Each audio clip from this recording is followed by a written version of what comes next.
Welcome to Galactic Musician. My name's Keith Taylor. I'm your host, and my co-founder and co-host is John Owen. Say hey, John. Howdy, everybody. Hey. Today we're blessed to have with us a singer, a songwriter, a musician, a musical theater composer, a Grammy nominee, and we're going to find out what else he did. Welcome to the theater, Jim Crozier. All right. Yeah. Hey, Jim. So are you from Tallahassee? No, I was born in Dayton, Ohio, Oh, no kidding. 1951. Lived there 6 months. Well, actually a little bit longer than that. My brother was also born there. He's 2 years younger than I am. Oh, okay. I got to ask you now because you're born in Ohio, but your mom went to nursing school in Pennsylvania. Yeah. So how did they get together? How did they meet? My parents are, my ancestry is settled in western Pennsylvania, Oh, okay. right around Revolutionary War. Both sides of the family, Okay. southwestern Pennsylvania. Okay. Our mom and my dad's sister were roommates in nursing school at West Penn in Pittsburgh. So, your the dad's story sister is- set him up. Yeah, the story is that Mom saw Dad's picture, and I'm sure he was in his army uniform probably, and on my Aunt Jean's nightstand or whatever, and the story is she said, "Oh, I'm going to marry that guy." Really? Oh, okay. And I recently mentioned that to my mom, who is now will be 98 later on this year. Let's just put it, she did not deny it. Still remembered the moment. Well, I'm not even sure of that, but she didn't deny it. But the picture had a profound effect on her. Yes, and so she went to up to Edinburgh, where my dad grew up, and met him. Wow. And they got married a year or two later. Okay. And then they traveled together after that to Ohio. Well, they went to Los Angeles. They were there for 2 years. Mom worked in medical practice in Watts, and Dad went to plastics mold design. And Dayton, Ohio, was the Silicon Valley of post-war industrialism. Oh, no kidding. Yeah, I mean, it was, National Cash Register was there, and that Dad went to work for National Cash Register. I was born, right around then. They were still living in that same trailer that they pulled out there with a 1936 Ford and pulled back with a brand new 1949 Ford. Yeah, it was one of the only new cars my dad ever bought in his life. They were living in this trailer park, and I was born. And during that time, Mom got pregnant, and I got polio. Oh, no kidding. And somewhere along the way, they did buy a house and sell that trailer. Yeah. And I don't remember exactly, Okay, and how old were you when this was happening? I was 18 months old when I got sick, and my brother was born about 6 months later. Okay. So Mom was already pregnant when I came down with infantile paralysis, polio. Mm-hmm. And as I was only in a hospital for a polio hospital for a couple months, I understand. Mm-hmm. But of course, it had a profound effect on you. the rest of my life. Right. Seems like your dad was a guy of many skills, many talents. Oh yeah, he always was doing something. Did he play an instrument? No, he did mouth trumpet. I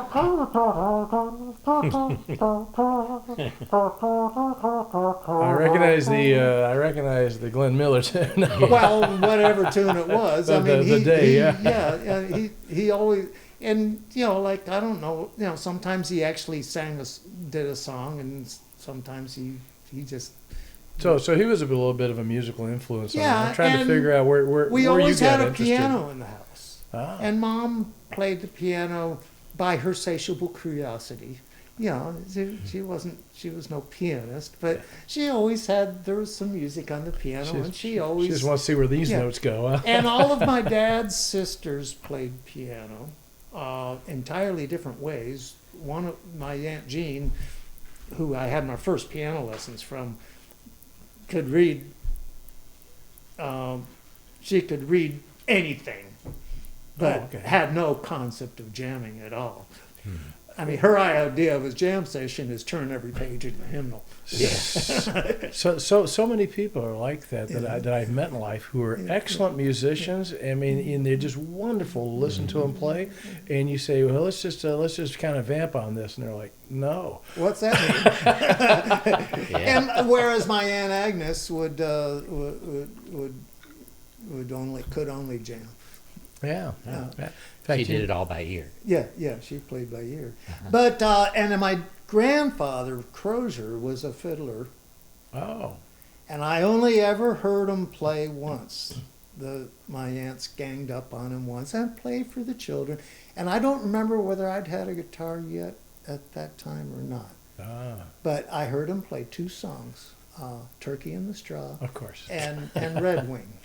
Okay. And I guess he had played in old-timey bands, old-timey dance bands. Sure. That's what he would have been doing. Yeah. He wasn't doing that but he said he played piccolo. Wow. And that's different. Yeah. Probably also for dance music. Mm-hmm. And I'm, except for that one time he played those 2 tunes, I never heard him. I'm trying to picture piccolo, and I can only see it in a symphony situation, an orchestra situation.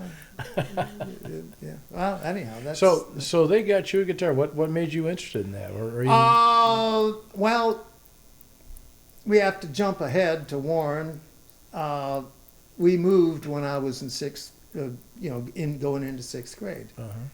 6 years elementary, and then junior high started at 7th grade. So I went to a different neighborhood, different school, and I'm walking home from school, during the first week with, a kid, a new friend that lives in the neighborhood, and he comes over to our house, and that we had just moved into a month or so earlier, and he sees a couple ukuleles laying around. I had inherited from a great uncle who had died recently, and he said, "Oh, I know how to play this." He picked it up and tuned it and showed me 3 chords. Well, now you can play almost all the songs you ever know written. all the songs Except for the ballads. Yeah.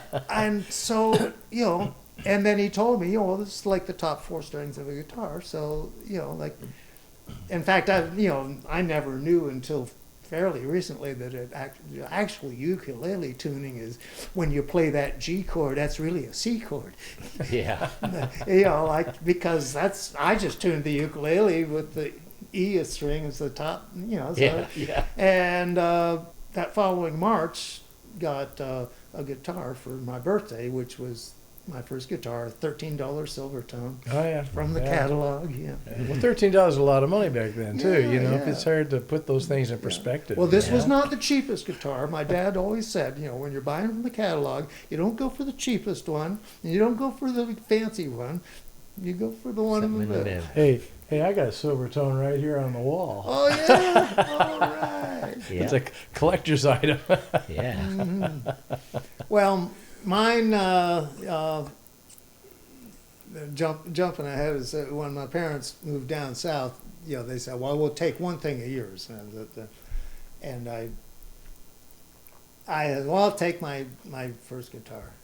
Of course, once it hit the Florida heat, Oh yeah, the wood. Hello. It became completely unplayable. I mean, it was not easy to play. It was never an easy guitar to play, and it was probably pretty impossible to play already. And once it hit Florida, Well, those first guitars are always used to build your muscle strength in your fingers. Oh yeah. I mean, I that first couple of years when I started playing guitar, I couldn't learn it fast enough. And I wore out 45s. I didn't have a tape machine, so you know, like if you're trying to Learn something. Figure out- transcribe something, yeah, I mean, yeah. Well, that was when I was teaching guitar. The first thing I'd have them do is have the luthier look at their guitar and lower the action, you know, because they were all so high and they had like medium strings. And I go, oh no. So young people didn't have the strength to push that. Yeah, you know, one of the big things is taking a guitar to a luthier. You know, I've Yeah. had so many friends of mine that said, "Well, I like my guitar; it sounds really good, but I haven't played it." And I said, "Did you buy it new?" And they go, "Yeah." Did you have a luthier look at it? And they go, "What's that?" Yeah, I never heard of a luthier until years later. Yeah. You know, yeah, right. I mean, the next guitar I had actually had an adjustable bridge, and it was an arch top, so you know, like Yeah. you'd move the bridge around, you could Right. adjust the intonation, and you know, so I could do that, but I still, I mean, a guitar tech, a luthier, and I never heard any of those things. Yeah. I confess that I had not really heard of them until I got more experienced, Mhm. and I started demanding because I was playing other people's guitars, and I go, "Wow, this just feels so good." Uh-huh. I go, "Wow, you got it set up." Yeah. Let's talk a little bit about some pictures you brought with you today. Oh, okay. And Okay.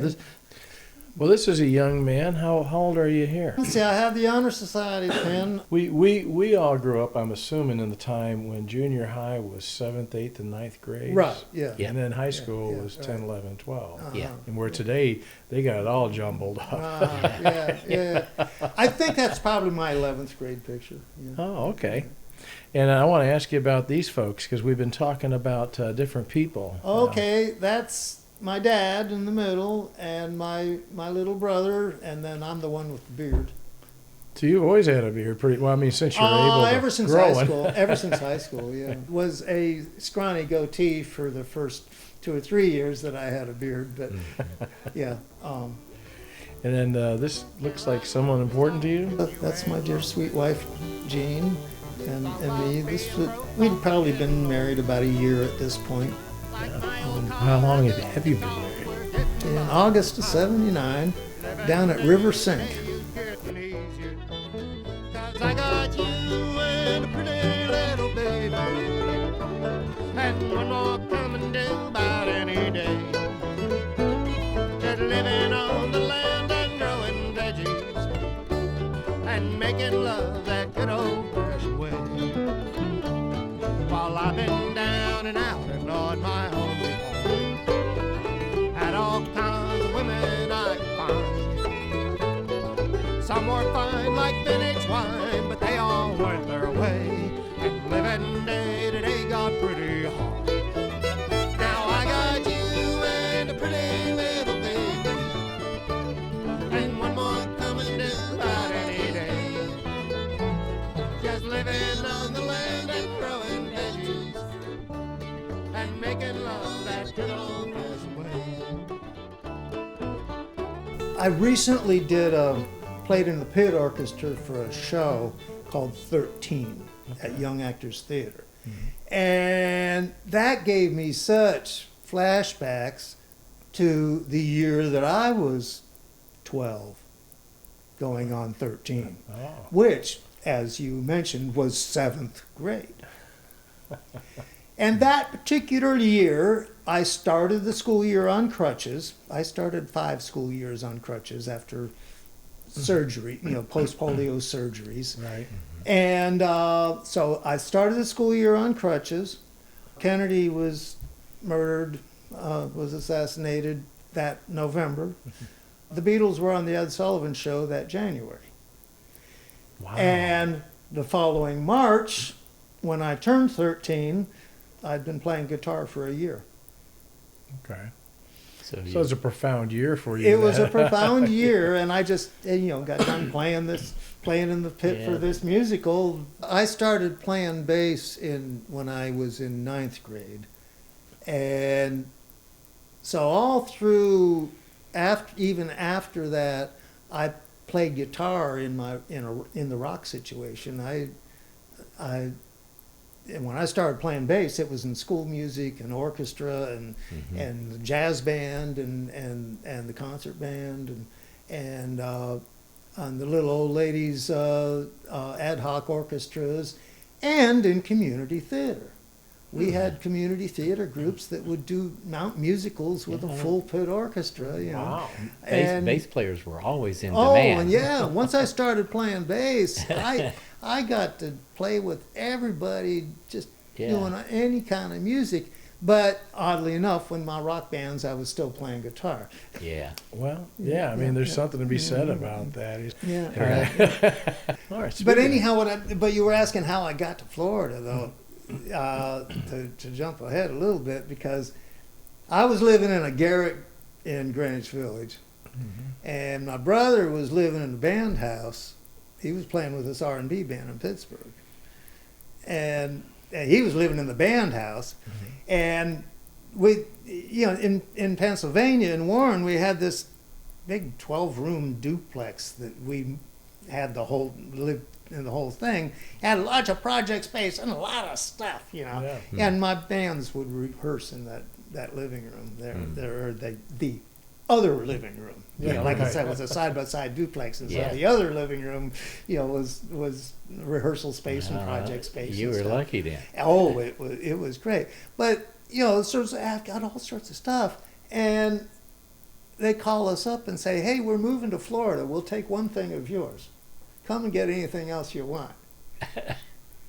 Well, neither of us were in a position to come and get. I mean, I did manage to rescue some stuff and store it at a cousin's house, and took a bunch of stuff back to New York, which actually mostly ended up here, including my bass fiddle, which I did not have in New York at that. Is that double bass? Yeah. Okay. Yeah. That was how they moved. That was 1974. They moved down here.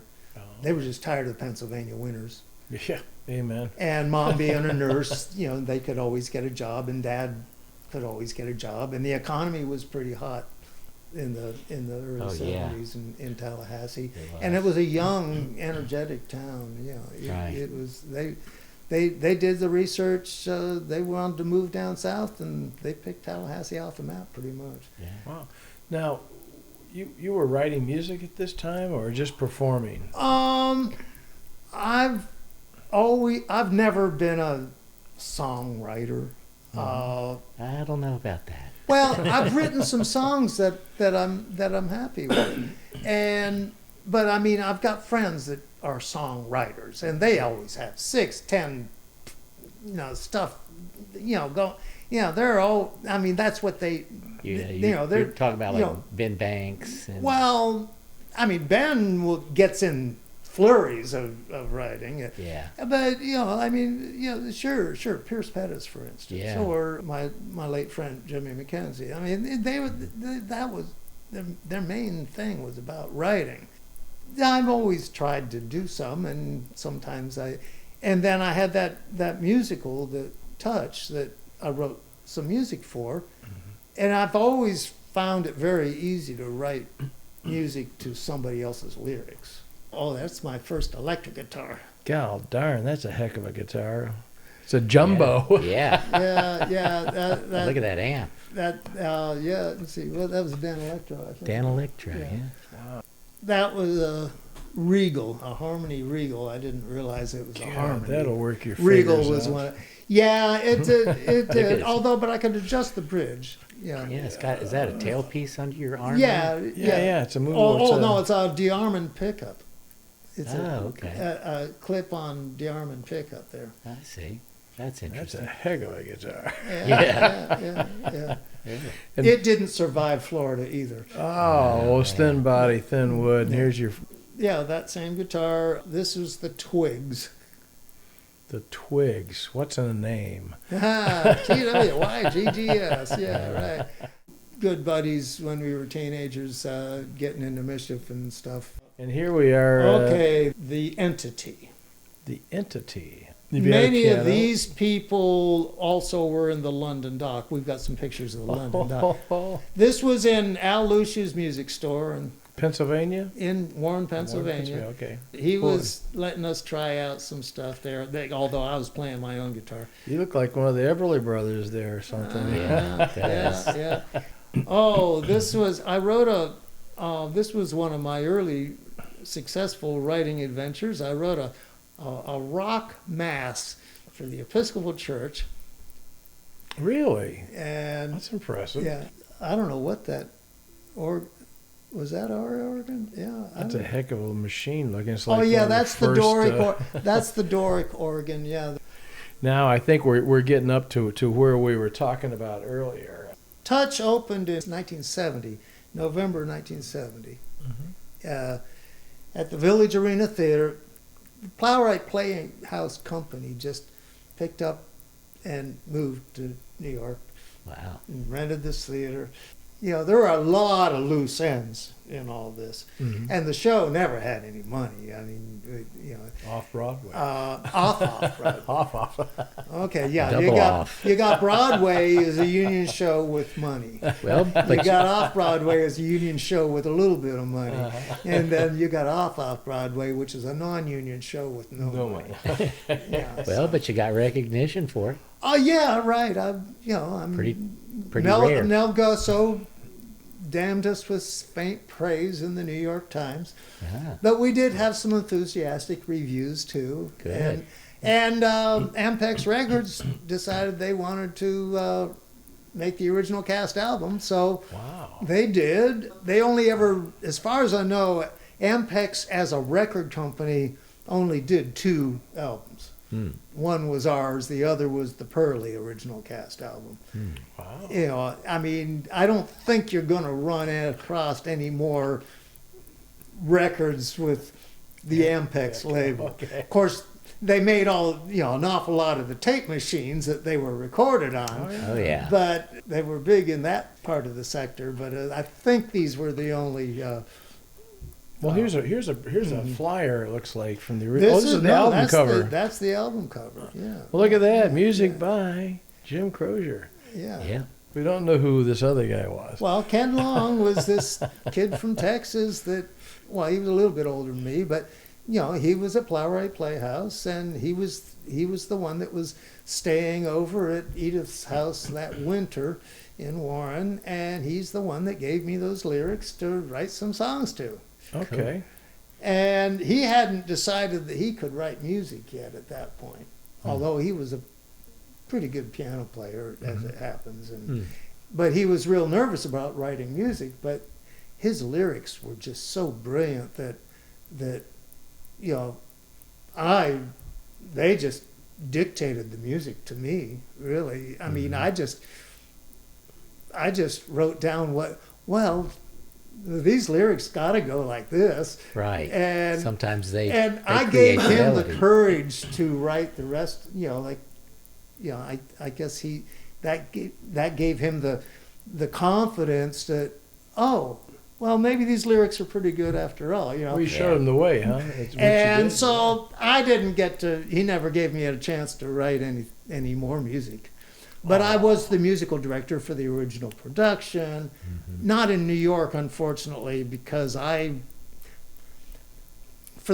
the only time I probably really regret taking my father's advice, I went back to college Ah. for my sophomore year instead of going to New York with the show.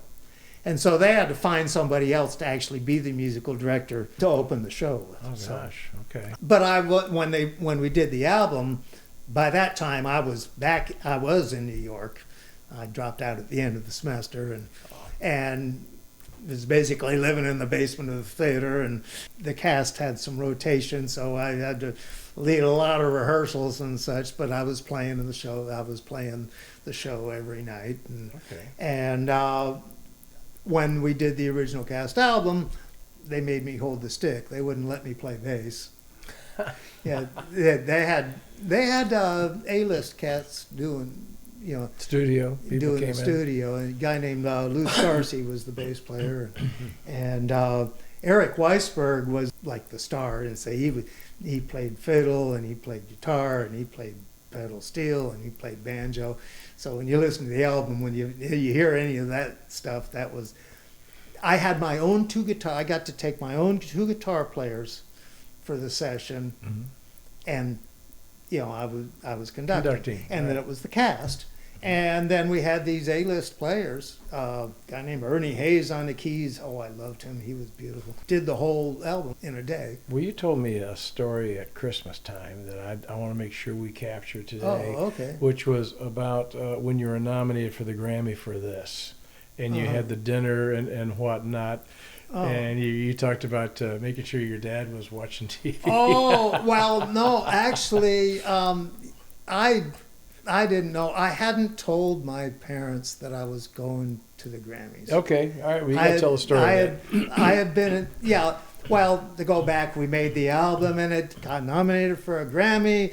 There wasn't a whole lot up for it that year. And spoiler alert, Godspell won the Grammy that year in our category. Tough competition. Yeah, but nonetheless, I did get an invitation. Ken and I and Glenn Osser, who was the producer, we all got to go to the Grammys with our +1. So I was going to school at IUP. I was back in school at that time, and the car that I had. It was a California Ford that I'd driven across the country, and there's a whole nother story. You can read it on my website. Yeah, It's called Cross Country in a That's an California interesting Ford. story to read. And then I took the subway back uptown to the Statler Hilton and went in and changed into a tuxedo. I was going to say, you could have got mugged on the subway wearing a black tie. No, I was not wearing a tuxedo at that time. In fact, I was looking at myself on the subway ride in the reflection, and I looked pretty damn rough at that point. But so I went to my room up at the Statler Hilton and with my girlfriend and took a shower, and she did not go downtown with me. She, I checked her in, and I'd already had, checked her into the room and such, and of course the Naris, had paid for the room, and they invited us to the broadcast, and so as it happens, we're sitting behind Cheech and Chong. Oh, really? Like I said, I hadn't told my parents that I was going, and I found out much later that my mother actually had gone, and she was in the back of the audience there. And she didn't see me, I don't think. But my dad and my sisters at home were watching on TV. And when the camera came around to Cheech and Chong, there we are. Damn, that guy looks familiar. Right. Okay, let's talk about this. This is Plowright Playhouse. Oh, okay.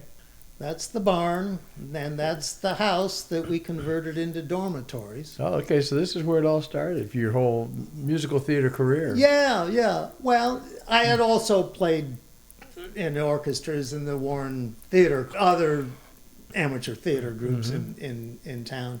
This was the Plowright Playhouse. Excellent. And it says Plowright there in the sign. And is that what that says? Okay. Yeah, see that Volkswagen. and then the old zoom in on that. the old milk Yeah. house there in the picture. Oh, is that what that little? Yeah, that was right? the milk house. This had been a dairy farm, Oh, so okay. that was the milk house, and that became the box office. Huh. Oh, okay. Yeah, That was right. The theater's box office. Right. And you drive up and How far park out of there. town was This this was place? 10 miles outside of Warren. Oh, okay. Yes, this is out in the country. Yeah, and it's up a windy mountain road. Oh, no kidding. Well, the topography there, that's the Appalachian Plateau, the very northern Appalachians, and all the mountaintops. I mean, it's an eroded plateau, so all the mountaintops are like at 2,000 feet above sea level, and then the rivers run at like 1,000 feet.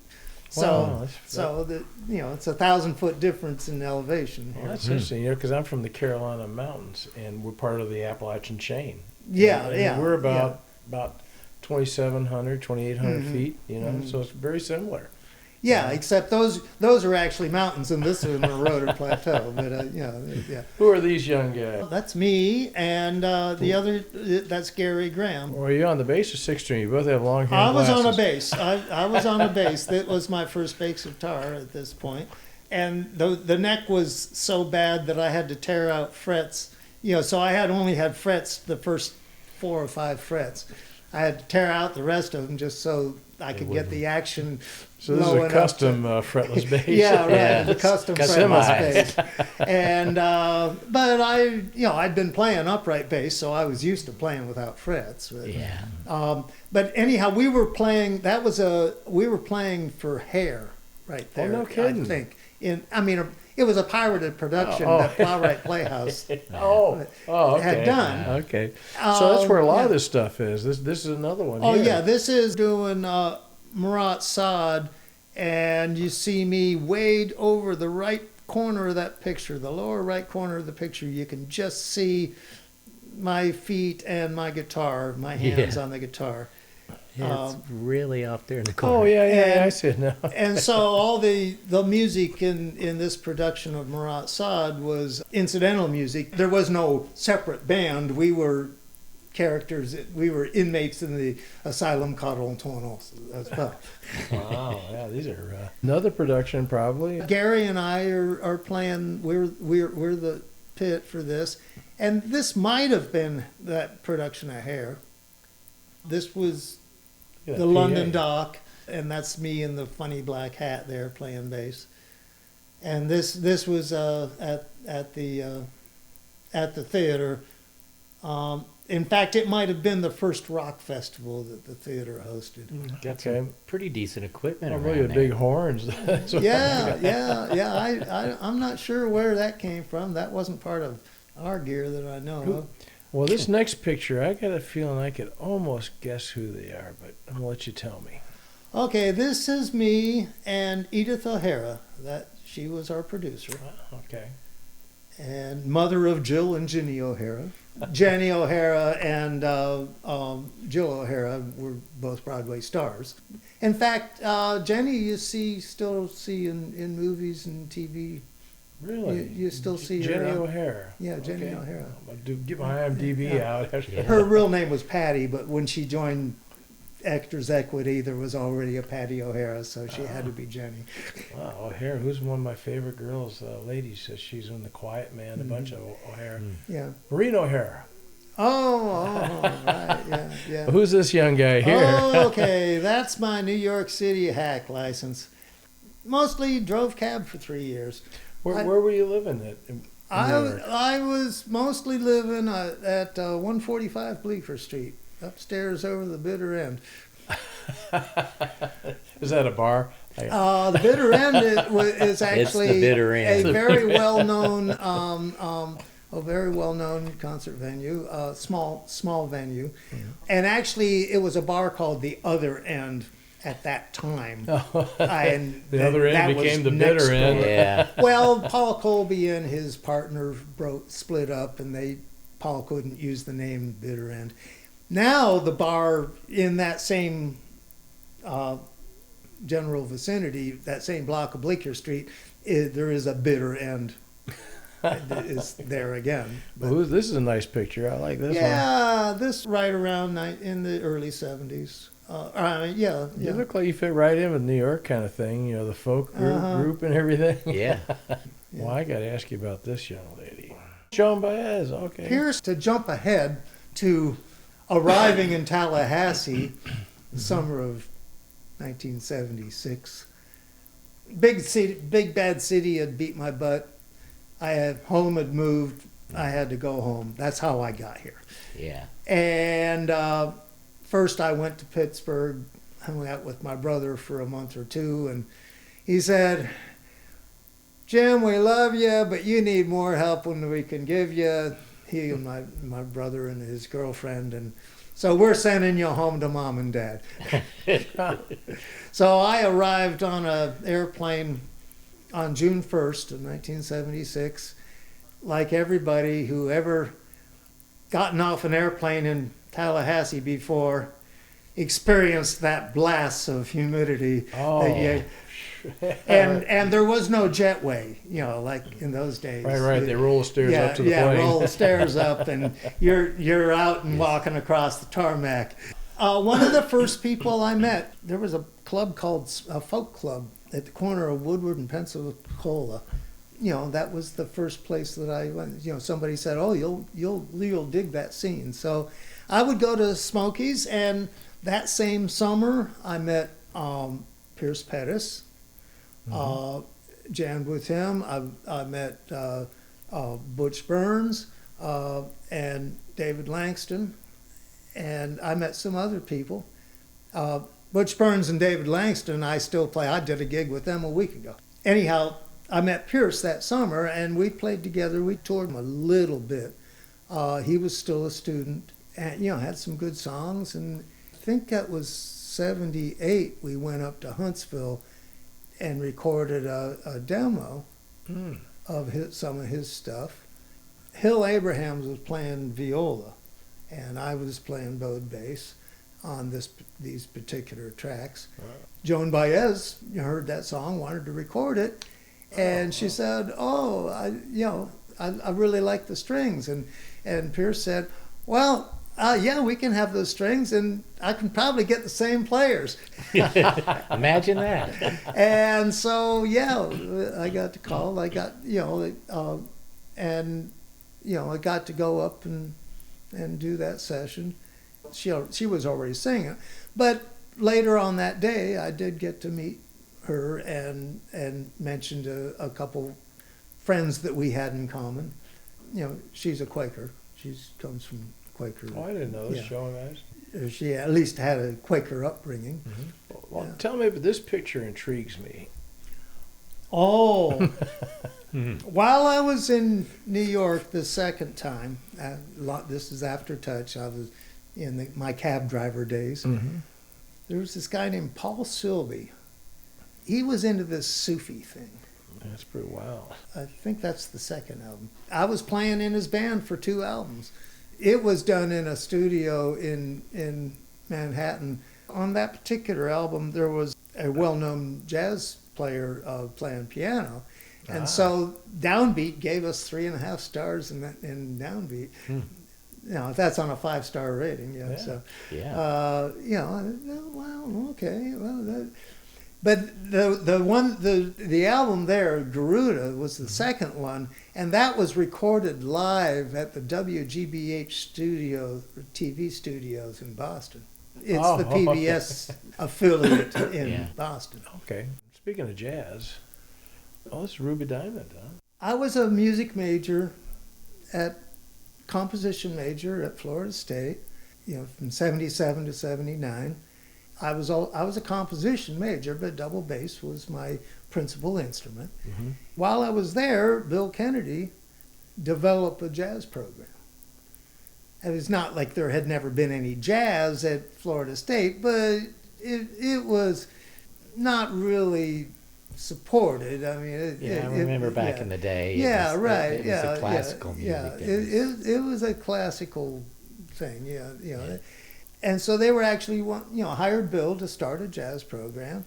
Lindsey Sargent, at the same time, was starting an official jazz program at FAM. Of course, the Adderleys had come from FAMU, and they're, people have been playing jazz there for quite a while. Yeah. But I don't think there was any particular study of jazz until. So Lindsey and Bill had the same job at 2 different institutions, but naturally they're the 2 people in town. It's natural they play together. Yeah, musicians, they're going to hook so up. Lindsey on piano, Bill on sax, and he had a band called The Sound Affair.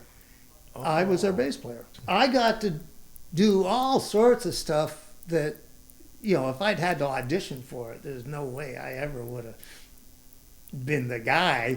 Since I was the only guy in town or at school. You were the right guy at the right time, right place. that had a clue on how to play any of this stuff. I got to do it. And I learned a tremendous amount. Jazz will teach you how to jam. Oh, but, Yeah, but jazz definitely was, will. and I think that was a poster for some concert at Ruby Diamond that I'm sure I was playing at, because it was Bill's big band, the jazz ensemble. I mean, later on there was a jazz ensemble 1 and a jazz ensemble 2 and a lab band and stuff. Oh, gosh. But in those days there was only one, Right. big band jazz ensemble, and I was the bass player in that. So. Oh. Who's this young man? That's Marcus Roberts.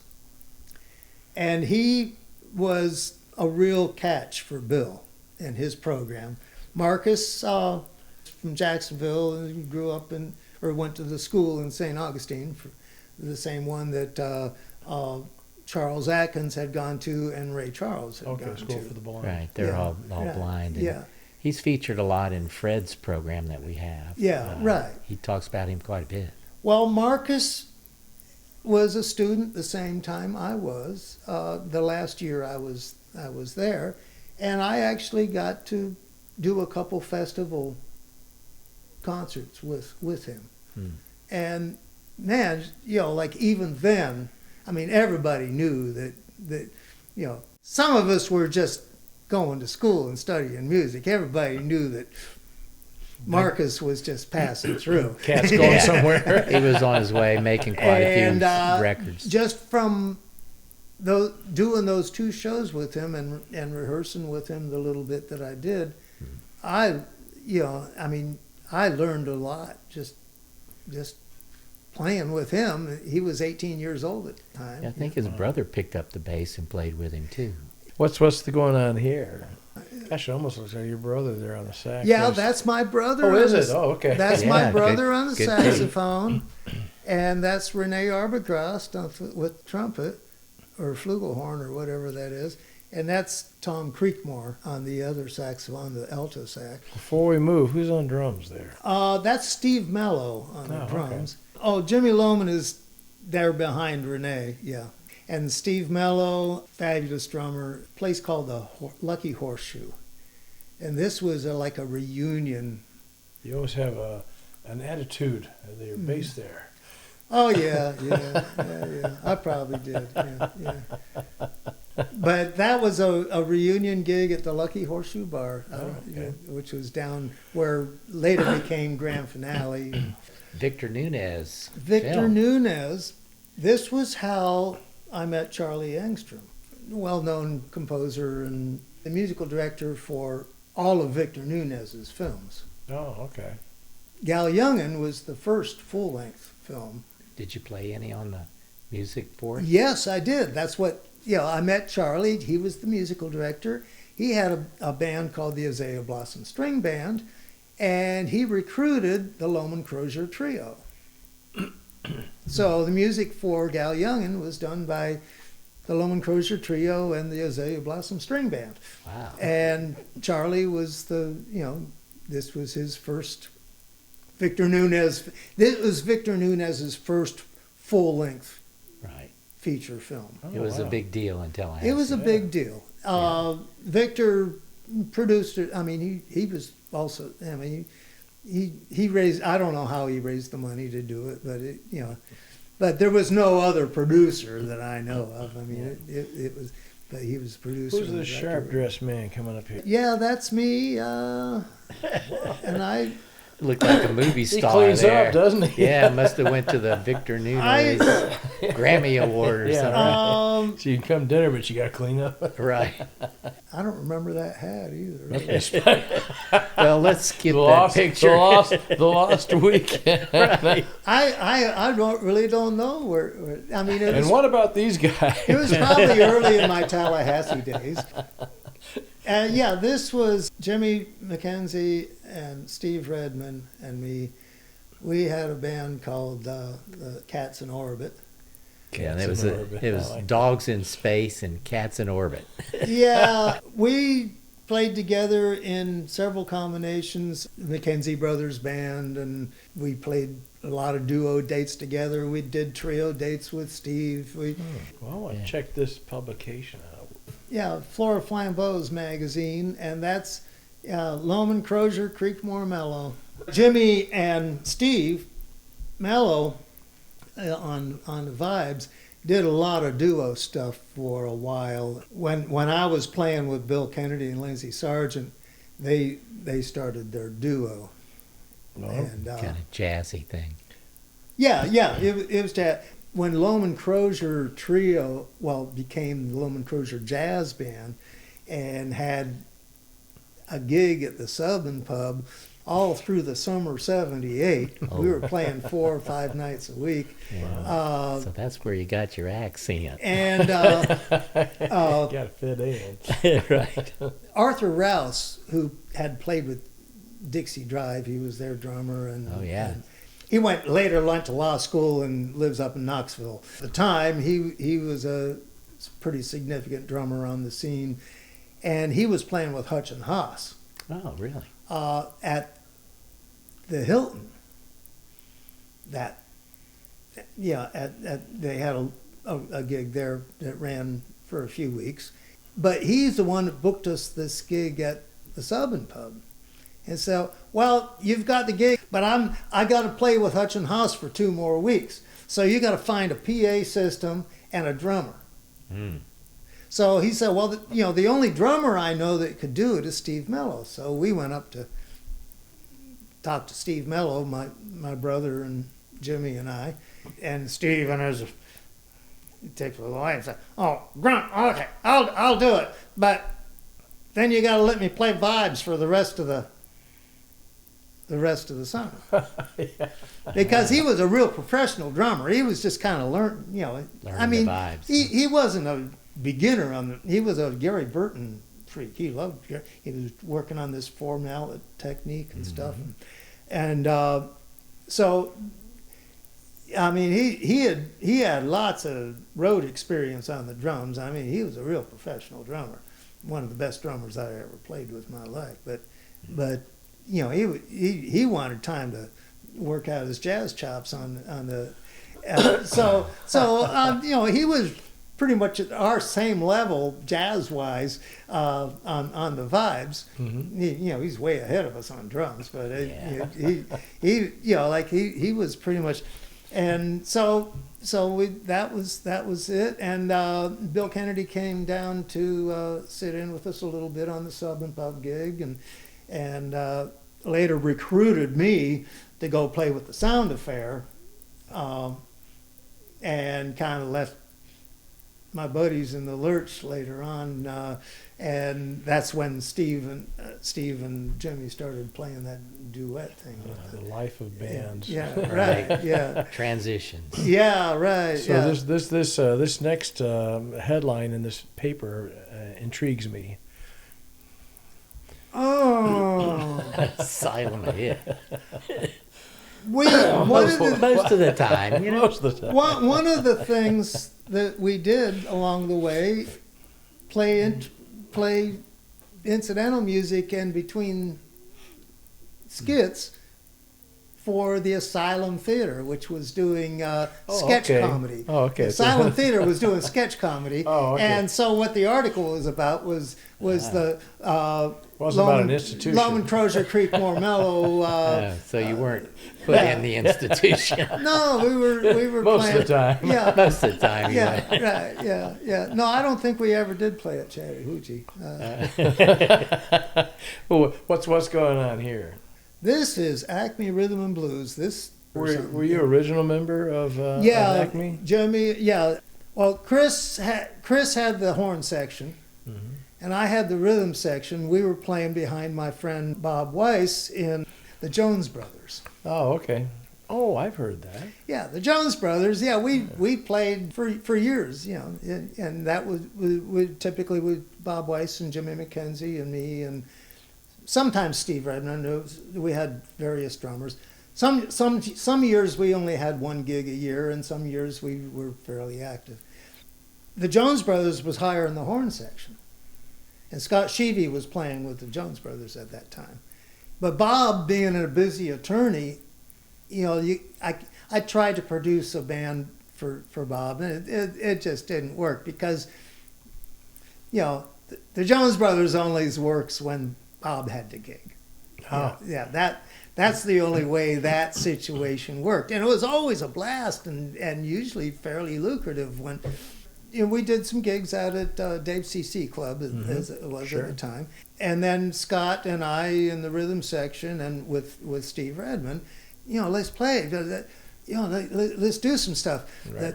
But so the very first one, we got Kevin Ogden to. And that was actually the Jim Crozier Blues Band at Dave C.C. Club was the very first, gig. And Lohman wasn't there on that. I hadn't invited. It was just Scott by himself holding down the guitar. He was doing double duty. But we had the three horns, and Kevin wail, we weren't going to try to do it without a chirp, Got to have a chirp, And so Chris recruited Chris. Chris Tarquinio. We were doing some wedding gig, and Pam Laws was. We were back in Pam Laws with some gig, but Kevin was in the crowd. And Chris said, "Oh, yeah. Well, let's see if Kevin's up for it." So yeah, that's. That, like I said, that we didn't have the name yet, and we had the repertoire kind of pretty much at that point. And I had to fly back from my grandfather's funeral to make that gig, actually. So that was the beginning of Acme Rhythm and Blues. Yeah, and then a month later we did a benefit for the Musicians Association of Tallahassee. Yeah, Del Suggs was active in that, and Mimi Hearn. We're both very good people. Yeah, but they had a benefit down at a place at Railroad Square called the Canal Club, which is now where the Mickey Faust Club is. Oh. Chris said, "I always wanted to play in a band called Acme Rhythm and Blues." And I invited Lohman to come and so many people do watch that Roadrunner, with us. I guess. Yeah. And so yeah, that's how it started. It was my favorite band when I came to this town. Yeah, It was Acme. yeah. What's going on here? That's the McKenzie Brothers at the Palatka Blue Crab Festival. We went down and played that twice. Joey Carrioth on the keys. He's on my first album. And there's me and Johnny McKenzie and Jimmy McKenzie and Scott Sheevey back over on the right. Here's another gig that kind of looks interesting. Oh, now you've got an Okay, this organized. This is Tallahassee Swing, and I'm on the bass back there. I'm looking to see if Bill's in this thing. He's playing first tenor. Yeah, that's Bill on first tenor. Thank you. Yeah. I've been on the sub list for this band since before it was called Tallahassee Swing. Okay. Because Swing Style Tallahassee was looking for a place to rehearse. My mother was the first director of the Tallahassee Senior Center. Oh. She let them, you can rehearse here on Tuesday nights. I guess they already had established Tuesday as their night. Mm-hmm. But you've got to open it up to the public for the last Tuesday of the month. And okay. And they needed a sax player and a bass player one night, and my brother was still in town, and mom said, "Well, I just might happen to know one." So that's how that came to be, and I've been on the sub list ever since. And then all over the years, there've been periods when I've been a regular bass player or in the regular rotation. So frequently, there are two bass players, and we just every other week. And so now I'm back to being on the sub list. So I play with the band, 2 to 6 times a year. Oh.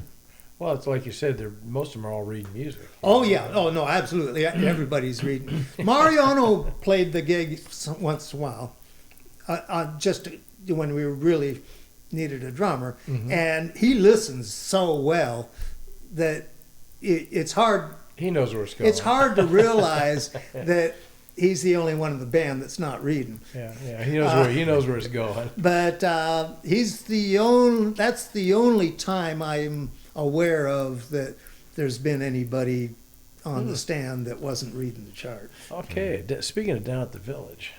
Oh, this is a composite photo. My neighbor T.D. Giddings did the photoshopping on this. This is my CD cover, my first self-produced CD. Now this looks like another cover. This is my second CD. Mm-hmm. That's on the Ecofina River. Cool tree. That's the Ecofina River in Taylor. Okay. Well, I got to ask you about this picture now. What's going on? Yeah, they did a story about me on in the Tallahassee magazine. That was 2011 that it says, yeah. Well, it's been quite a night. John, you got anything to add? You've been so quiet over there. Well, I wanted to say here that we're just going to have a bunch of some original music that Jim has done. Yeah. And we're going to run a whole bunch of pictures of all of these players in town that you've played with. Just incredible list. And so we're going to run some of his songs, maybe one or two, and show a whole bunch of pictures of all these places and people you played with. Yeah. Well, yeah. There've been some times. Many of those pictures will be at Birds. COVID wiped us out or shut us down, and I came back for a few weeks, but it just didn't have the vibe. Yeah, I know. It came back to a huge flourish, and then the Delta surge hit, and then also, that had been, that was just, everybody checked in on that before they went and did something else. Yeah, the timing was just perfect. I checked in there quite a few times. And since I was doing something different every week, it really became a thing. I was really pleased. I was sorry to see that go. I still use the name from time to time at Blue Tavern, but it's not the weekly series that it was. But many of those pictures that John's going to run here were bands for one night. Sometimes I'd bring a standing band, and sometimes it would be a standing band with an alteration in personnel, and sometimes it would be a band that I actually played with, one of my regular projects, but almost always it was, I would invite a guest, and basically the rules were you can do anything you want except fire me. Now, if you have another bass player, that's all right. I'll move over to guitar or piano. Yeah. But well, you can still be heard around town. That's the big thing. Oh yeah. I'm at Blue Tavern in a couple weeks doing a solo thing. I have not done my solo guitar thing for a long time, the Magnolia South Band is playing house music on the 1st of July, and I'm going to be with Dr. Sin's Freak Island Musical Sideshow in Gainesville for July 30th. That's my daughter's clown band. Oh, okay. And you are known as the... I am, my daughter's stage name is Sally B. Dash. That makes me Daddy B. Dash. And I'm Daddy B. Dash, the boisterous bassist. Jim, we appreciate you coming in today, man. Your story's been great, and can't wait to share it with a lot of other people in town. John, you got anything? Yeah, this is going to be an interesting one. Yeah. Some of these players that, I've played with some of them too. Ben Banks has been on our show. And you play a lot with Ben. I've seen you play with him quite a bit. Well, Magnolia South Band is a project we were working. We had a rehearsal last night. It was fabulous. Yeah, I understand that band was developed out of COVID situation. It was our COVID jam band. And so you would get together in the backyard and still play. Yeah. Okay. Yeah. Well, we appreciate it. Thank you for coming in. Oh, wow. Thank you. Jim Crozier. Thank you. Thank you.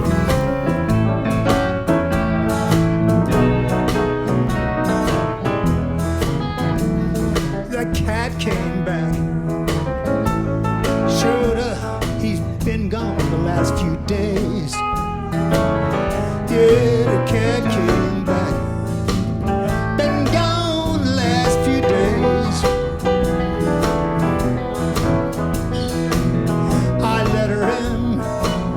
I fell victim to her ways.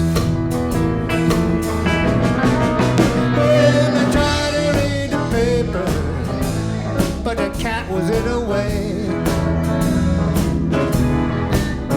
Yeah, cat tried to read the paper, and the cat was in her way.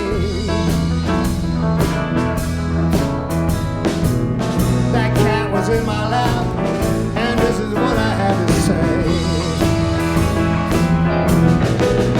If you can relax, you can stay there. Get excited, you gotta get down. If you relax, you can stay there. Get excited, you gotta get down. Somebody get down and play some blues.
Yeah, well, this cat came back. He showed up at your party. It's getting late. Things begin to get rowdy. But when his cat came back, he really had a Jones to play. Well, his cat came back. He really had a Jones to play. He brought his axe, and this is what he had to say. If you can relax, you can stay there. Get excited, you gotta get down. If you can relax, you can stay there. Get excited, you gotta get down. If you can relax,